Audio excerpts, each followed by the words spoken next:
नमस्कार फ्रेंड्स मु शक्ति आपण देखुंती नरसिंहा क्रिएशंस पेज। तो फ्रेंड्स आज वीडियो रे वर्तमान बड़ मुख्य खबर उपर नजर पकाइबा जहाँकि आपण माने समस्ते जानि रखिबा निहाती दरकार। तेबे कोन रही आज वीडियो रे वर्तमान बड़ मुख्य खबर आपण माने जानिबा पई वीडियो को शेष पर्यंत देखंतु जहाँद्वारा कि आपण माने डिटेल्स इंफॉर्मेशन पाई परिबे। एवं फ्रेंड्स ता पूर्व एई वीडियो गोटे लाइक करंतु जदि पारुछंती आपनकर सांग साथी मानकु वीडियो को शेयर करनतु।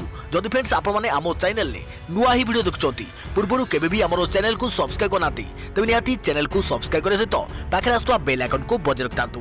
तो फ्रेंड्स नंबर 1 रे रही बड़ निष्पत्ति नवम और एकादश रे फेल हेले छात्र छात्री को मिलिबो पुनर्बार परीक्षा देवार सुजोग। स्कूल निज हिसाब रे ऑनलाइन किंबा ऑफलाइन रे करि परिबे टेस्ट। कोरोना भूताणु पई संक्रमण जोगु देखा देथिबा संकटर प्रभाव छात्र छात्री मानक ऊपर भी विशेष भाव पड़िबो। एही कारणरू केंद्र सरकार central board of secondary education CBSE रो नवम एवं एकादश छात्र छात्री नियम रे कोहल आनिचंती। नवम और एकादश परीक्षा रे छात्र छात्री माने जदि फेल होउचंती तेबे सेमानकु सही वर्ष ही पुनः परीक्षा देवार सुजोग मिलिबो। आपण जानिथिबे निश्चय जे कोविड-19 पई उपजुथिबा संकट हेतु स्कूल कॉलेज और अन्य समस्त शिक्षानुष्ठान गुड़िक अस्थायी भाव बंद थिबा कारणरू प्रत्येक परिवार निज पिलामानक भविष्य को नहीं चिंतित। एपरी एक खबर पाई अभिभावक माने सामान्य आश्वस्त होइछंती। सीबीएसई पक्षरु आहुरी भी कुआ जायछि जे एही नियम उभय फाइनल परीक्षा दे सारिथिबा किंबा लॉकडाउन कारणरू देबारु वंचित होइतबा छात्र छात्री मानक पई लागू हेबो। एही परीक्षा ऑनलाइन किंबा ऑफलाइन हेबो जाकी ताहाकु नै एजाबत स्पष्ट करा जाय नाही। एनै मानव संबल विकास मंत्री रमेश निशांक पोखरियाल एप्रिल पहिला रे ट्वीट करी कहिथिले जे स्कूल मानकरे नवम और एकादश श्रेणी रो फाइनल परीक्षा होई परि नाही सेमानकु इंटरनल मार्क दिया जाई खाता मूल्यांकन करा जिवो। सीबीएसई रो प्रथम रु अष्टम श्रेणी रो छात्र छात्री मानकु सीधा सड़क ऊपर श्रेणी को पठाई दिया जिवो। देखिबा परवर्ती खबर द्वितीय पर्याय रे अर्थमंत्री को बड़ घोषणा। तेबे जानि रखंतु निर्मला को स्पेशल पैकेज रे काहाकु मिलिला कोन। कोरोना स्थितिर मुकाबला पई प्रधानमंत्री घोषणा करथिबा 20 लाख कोटी टंकार पैकेज रे द्वितीय सेट लोकंको सामने रखिछंती केंद्र अर्थमंत्री निर्मला सीतारमण। पूर्वर क्षुद्र लघु और मध्यम धरणर उद्योग उपरे सरकार फोकस करथिबा बेले गतकाली गरीब श्रमिक और कृषकों जीवन जीविका को गुरुत्व दिया जायछि। विशेषकर प्रवासी श्रमिकों को किपरि काम मिलिबो सेमानको किपरि मागणा राशन मिलिबो एनै घोषणा करछंती केंद्र अर्थमंत्री निर्मला सीतारमण। आसंता अगस्ट मासरू लागू हेबो one nation one ration card formula. सेहीपरि क्षुद्र चाषी और छोट छोट दोकानी मानकु सेमानको कारबार पई सस्ता ऋण घोषणा करा जायछि। आजि थारु 2021 मार्च 31 पर्यंत टीडीएस और टीसीएस रे 25% ह्रास। यह द्वारा लोकों को हाथ में 50,000 कोटी टंका पहुंचीबो। विवाद से विश्वास स्कीम रो अवधि 2020 डिसेंबर 31 पर्यंत वृद्धि। समस्त प्रकार आयकर रिटर्न महलत आसंता नवेम्बर 30 पर्यंत बढ़िला। 2021 मार्च सुधा बारण हेबाकु थिबा असेसमेंट अवधि 2021 सेप्टेम्बर 30 पर्यंत बढ़िला। 2020 सेप्टेम्बर सुधा बारण हेबाकु थिबा असेसमेंट अवधि 2020 डिसेंबर 31 पर्यंत बढ़िला। ट्रस्ट और अण कॉर्पोरेट व्यय सामूहिक संस्थार समस्त बकेया रिफंड शीघ्र दिया जिवो। देखिबा परवर्ती खबर व्यवसायिक संस्था कर्मचारी को ईपीएफ रियाती। चलित वर्षर जून जुलाई और अगस्ट मास पई व्यवसाय और संगठित क्षेत्र रे कर्मचारी कर्मचारी भविष्य निधि पांठी ईपीएफ सहायता दिया जिवो। 3 मास पई उभय नियुक्तिदाता एवं कर्मचारी ईपीएफ कंट्रीब्यूशन योगदान को 10% को ह्रास करा जायछि। पूर्वरु एही हार 12% थिला। ईपीएफ अधीन रे आसुथिबा समस्त संस्था पई एही नूतन हार लागू हेबो। प्रधानमंत्री गरीब कल्याण पैकेज रे 2020 मार्च एप्रिल और मे मास पई सरकार ईपीएफ खाता रे उभय नियुक्तिदाता और कर्मचारी मानक पई 12% लेखाए राशि योगदान देइथिले। एबे जून जुलाई और अगस्ट मास पई सही सुविधा जोगाई दिया जिवो। या द्वारा 3.67 लाख संस्था और सेमानक 72.22 लाख कर्मचारी को 2500 कोटी टंकार नगद राशि सहायता मिलिबो। देखिबा परवर्ती खबर विद्युत डिस्कम पई 90,000 कोटी एककालीन नगद राशि प्रदान करा जिवो। पावर फाइनेंस कॉर्पोरेशन पीएफसी और रूरल इलेक्ट्रिफिकेशन कॉर्पोरेशन आरईसी जरिया रे विद्युत क्षेत्र डिस्कम संस्था गुड़ी को 90,000 कोटी टंकार नगद राशि दिया जिवो। ऋण उपरे राज्य गुड़ी को ग्यारंटी जारी करिवे। डिस्कम गुड़ी को विद्युत उत्पादनकारी कंपनी को देय देवे। केंद्र राष्ट्रीय विद्युत उत्पादनकारी कंपनी गुड़ी को डिस्कम गुड़ी को रिहाती देवे जहां सेमाने सीधा सड़क ग्राहकों पाखरे पहुंचाइबे। ग्राहकों डिस्कम गुड़ी को डिजिटल पेमेंट व्यवस्था करिवे। राज्य सरकार को बकेया देय समाधान करा जिवो। आर्थिक परिचालना क्षति कमाइबाकू उद्यम हेबो। देखियो परवर्ती खबर टीकादार को मिलिबो अधिक समय। समस्त केंद्रीय सरकारी एजेंसी यथा रेलबाई राजपथ एवं पूर्त विभाग ठिकादार मान 6 मास पर्यंत समय देव। एही संप्रसारण भितरे सामग्री एवं निर्माण ठिका कार्य आसीबो। रिहाती समय 6 मास पर्यंत बढ़ी पारिबो। आंशिक भावे संपूर्ण होइतिबा ठिका कार्यर बैंक गारंटी को आंशिक भावे केंद्रीय एजेंसी गुड़िक जारी करि परिबे। रियल एस्टेट संस्था को मिलिबो अधिक मोहलत। कोविड-19 अवधि को भगवान को कार्य एक्ट ऑफ गॉड भावे विचार करने लगी राज्य और केंद्र शासित अंचल गुड़िक सहरांचल विकास मंत्रालय मार्गदर्शिका जारी करेंगे। रेरा अधीन में खिलाफ होबार आशंका थिबा समय को कंपनी गुड़िक लगी वृद्धि करा जिवो। कोविड-19 को फोर्स माजेउर भावे विचार करा बिना कौनसी आवेदन रे समस्त पंजीकृत प्रकल्पर पंजीकरण एवं निर्माण कार्य शेष तारीख जहाँ 2020 मार्च 25 रे किबा परे शेष होइतिला सेगुड़िकर अवधि को आपे आउ 6 मास वृद्धि करा जिवो। नियामक कर्तृपक्ष चाहिए से अवधि को आउ 3 मास बढ़ाई पारिबे। संशोधित समय सीमा सहित स्वयं क्रिया भावे नुआ प्रकल्प पंजीकरण सर्टिफिकेट जारी करा जिवो। रेरा अधीन रे विभिन्न वैधानिक नियम पालन अवधि को वृद्धि करा जिवो। समस्त पंजीकृत प्रकल्पर अवधि को आउ 6 मास संप्रसारित करिवे। फोर्स माजेउर सोमोट क्लॉज को व्यवहार करी पंजीकरण और प्रकल्प शेष करिवार अवधि को वृद्धि करि हेबो। रेरा अधीन रे समय को संप्रसारित करा जिवो। देखियो परवर्ती खबर आत्मनिर्भरशील भारत। भारत को आत्मनिर्भरशील करने लगी सरकार आत्मनिर्भर भारत अभियान घोषणा करिसंती। एही अभियान रो 5टी स्तंभ हेउची अर्थनीति भित्तिभूमि प्रजुक्ति जरिया परिचालना व्यवस्था जनसंख्यार लाभ एवं चाहिदा। एही लक्ष्य रे सरकार जमी श्रम नगद राशि और आईन उपरे गुरुत्व देबे। एही अभियान रो लक्ष्य हेउची स्वदेशी ब्रांड गठन करिबा ताकू आगको बढ़ाइबा एवं विश्व स्तर रे पहुंचाइबा। NEFC micro finance housing finance 30,000 कोटी। अण बैंकिंग आर्थिक संस्था एनईएफसी माइक्रो फाइनांस संस्था एमएफआई और हाउसिंग फाइनांस कंपनी एचएफसी 45,000 कोटी टंकार सहायता घोषणा करा जायछि। सेथिमध्यरु एनबीएफसी गुडी को स्वतंत्र नगद स्कीम जरिया 30,000 कोटी टंका दिया जिवो। सेही टंका पाइबा परे एही समस्त प्रकार संस्था व्यक्ति विशेष और एमएसएमई गुडी को ऋण सहायता जोगाई देबे। एही स्कीम रे निवेश मानर डेबिट पेपर रे उभय प्राथमिक और माध्यमिक बाजार रे निवेश करा जिवो। या परे सरकार को पूर्ण गारंटी रहिबो। देखिया परवर्ती खबर देश रे आक्रांतक संख्या 82,000 निकटतर। मृत्यु संख्या 2600 टपिला। गत 24 घंटा भितर कोरोना रे जीवन हारिले 100 संक्रमित। देश में बढ़ुची कोरोना संक्रमित संख्या। भारत में कोरोना मृत्यु संख्या 2600 टपिला। केंद्र स्वास्थ्य विभाग पक्षरु जारी होता ताजा तथ्य अनुसार देश में कोरोना जनित मृत्यु संख्या 2649 को वृद्धि पाई। गत 24 घंटे देश में 100 जन आक्रांतक मृत्यु होता बेले 3,967 नुआ मामला सामना को आसी। तेबे यह सहित देश में मोट आक्रांत संख्या 81,970 को वृद्धि पाई। एबे देश में वर्तमान सुधा 27,920 जन आक्रांत सुस्थ होई घर को फेरी नहीं केंद्र स्वास्थ्य मंत्रालय पक्षरु सूचना दी जाइछि। अन्यपटे आक्रांत और मृत्यु संख्या सबुठारु आगे रही महाराष्ट्र। महाराष्ट्र में कोरोना आक्रांत संख्या 27,524 रही बेले मृत्यु संख्या 1,019 को वृद्धि पाई। सेहीपरि आक्रांत संख्या गुजरात को टपिला तमिलनाडु। तमिलनाडु में कोरोना संक्रमित संख्या 9,674 रे पहुंचुवा बेले मृत्यु संख्या 66 रही। गुजरात रे आक्रांत संख्या 9,591 को वृद्धि पाई बेले मृत्यु संख्या 586 छुई। से दिल्ली रे 8,470 आक्रांत चिन्हट होता बेले मृत्यु संख्या 115 पहुंची।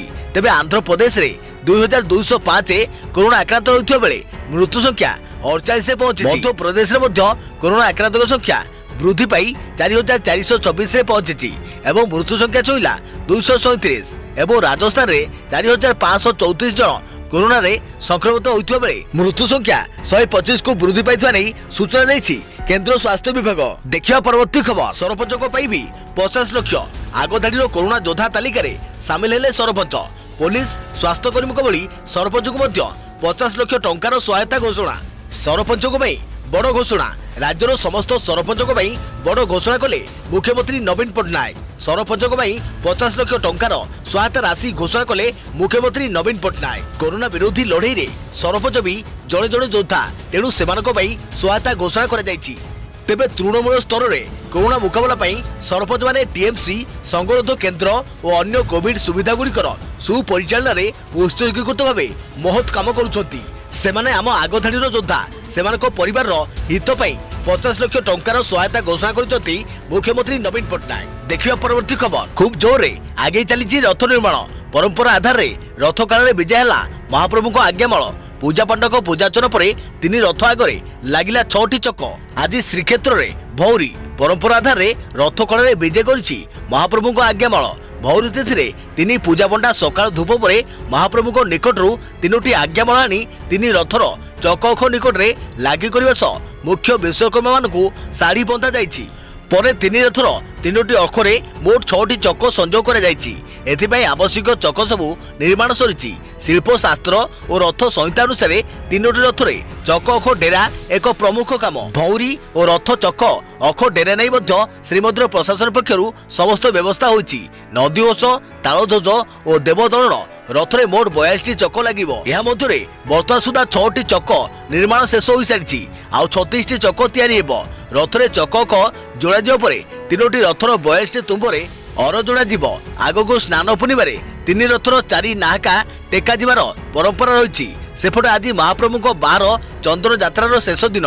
चलित वर्ष कोरोना कारण बाहर चंद्र नीति भी मंदिर भितर संपन्न हेब। राज्य में पुणी 48 नुआ आक्रांत चिन्हट। गंजाम बालेश्वर सर्वाधिक 12 पॉजिटिव, पुरी 10, भद्रक 6 एवं नयगढ़ 3 नुआ आक्रांत ठाब।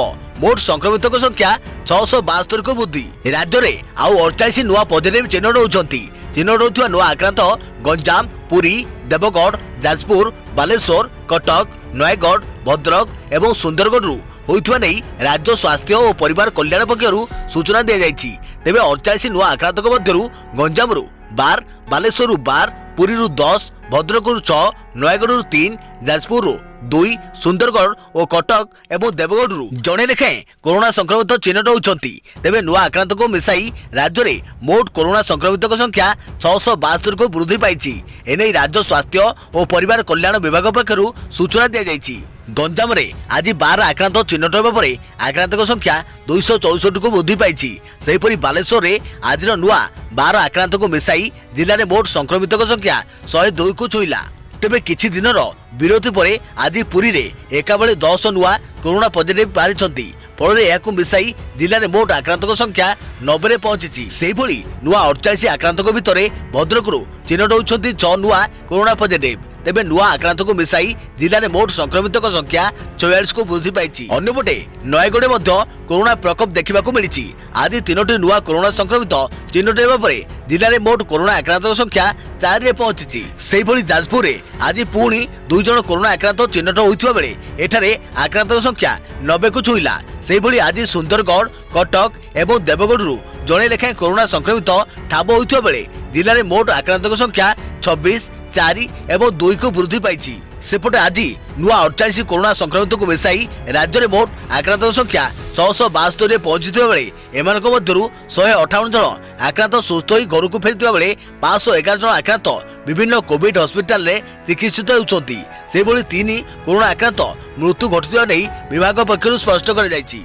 देखिबा परवर्ती खबर। आज अवपातरे परिणत हेबो लघुचाप। अति भीषण रूप नै पारे आम्फन।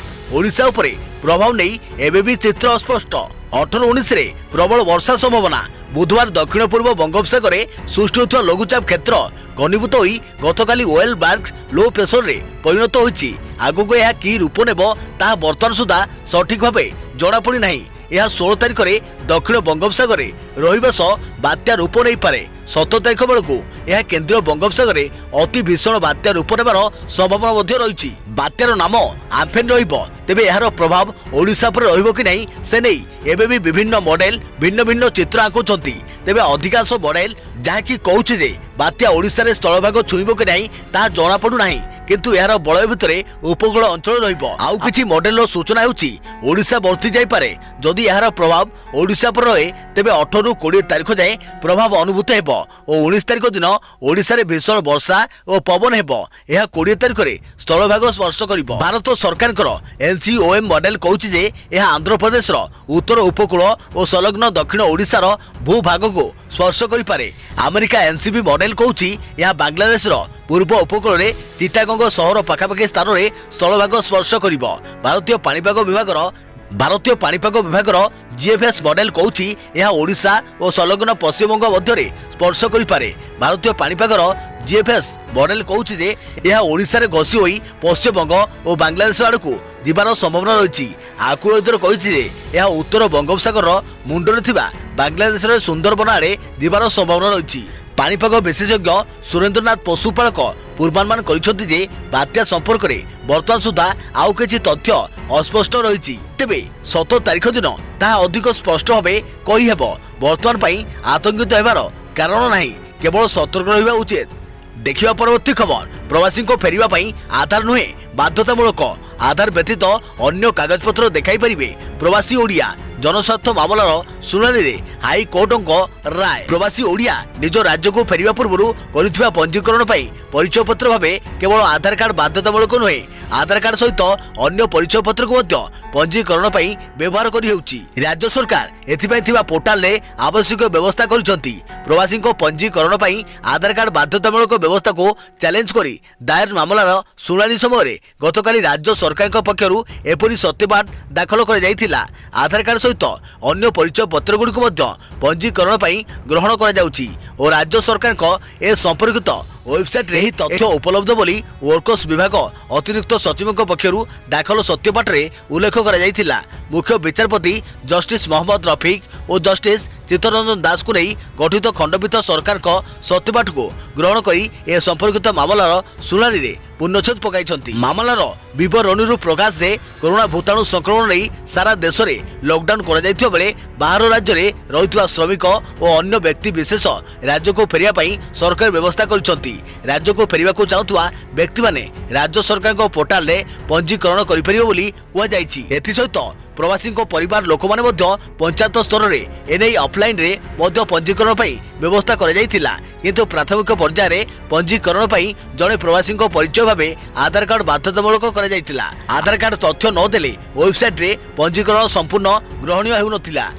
ସରକାରଙ୍କ ଏପରି ନିଷ୍ପତ୍ତିକୁ ଚ୍ୟାଲେଞ୍ଜ କରି ସାମାଜିକ କର୍ମୀ ମହେନ୍ଦ୍ର କୁମାର ପରିଡ଼ା ହାଇକୋର୍ଟଙ୍କ ଦ୍ୱାରସ୍ଥ ହୋଇଥିଲେ। ସେ ଦର୍ଶାଇଥିଲେ ଯେ ନିୟମ ଅନୁସାରେ ପ୍ରବାସୀଙ୍କୁ ରାଜ୍ୟକୁ ଫେରାଇ ଆଣିବାକୁ ରହିଥିବା ପଞ୍ଜୀକରଣ ବ୍ୟବସ୍ଥାରେ ଆଧାର କାର୍ଡ ବାଧ୍ୟତାମୂଳକ କରାଯାଇଥିବା ଆଇନ ଅନୁସାରେ ଗ୍ରହଣୀୟ ନୁହେଁ। କୌଣସି ସରକାରୀ ଯୋଜନାର ଲାଭ ବା ଫାଇଦା ପାଇବାକୁ ହେଲେ ଆଧାର ବାଧ୍ୟତାମୂଳକ କରାଯାଇପାରିବ, କିନ୍ତୁ ପ୍ରବାସୀଙ୍କୁ ରାଜ୍ୟକୁ ଫେରାଇ ଆଣିବା ପାଇଁ ପଞ୍ଜୀକରଣ ବ୍ୟବସ୍ଥାରେ ଆଧାର ବାଧ୍ୟତାମୂଳକ କରାଯାଇପାରିବ ନାହିଁ। ଦେଖିବା ପରବର୍ତ୍ତୀ ଖବର।